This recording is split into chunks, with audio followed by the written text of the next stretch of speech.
Algo, palju õnne sulle võidu puhul, rääkisid, et selle nädalal juba 3. start. Just nii, aitäh õnnesoovide eest ja just 3.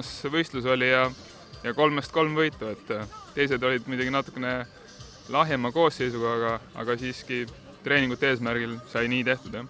No need võistlused kõik kodutanumal, aga nüüd rahvusvahelisel areenil, kus on sul järgmine start kavas?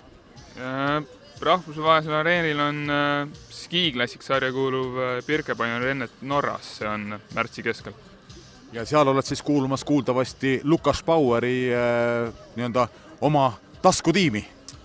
Just jah, Lukas Bauer on mul see hooaeg võimaldanud igal maratonil skiklassik sarjas, kus ma tahaks osaleda, et kõikidel võimaldanud osalemise ja Vaasalopet jätan küll vahele, aga seal on stardis ja Lukas korvab kõik asjad ja teeb kogu servisse minu eest ära.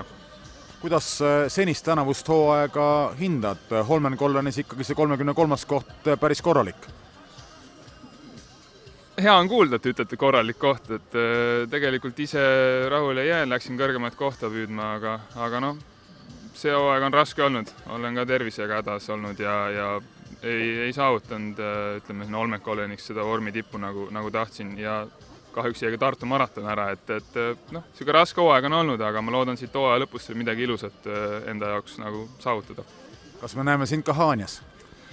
Paraku vist mitte, et järgmine pühapäev sõidan Jaekmae karikavõistlust, et Haanja on kahjuks eelmine päev, et ilmselt oleks nad vahetuses, siis sõidaks mõlemad, aga ilmselt praegu on Jaagule lubatud, et osalen tema võistlustel. Aga aitäh sulle ja soovime sulle edu järele jäänud hooajaks. Aitäh!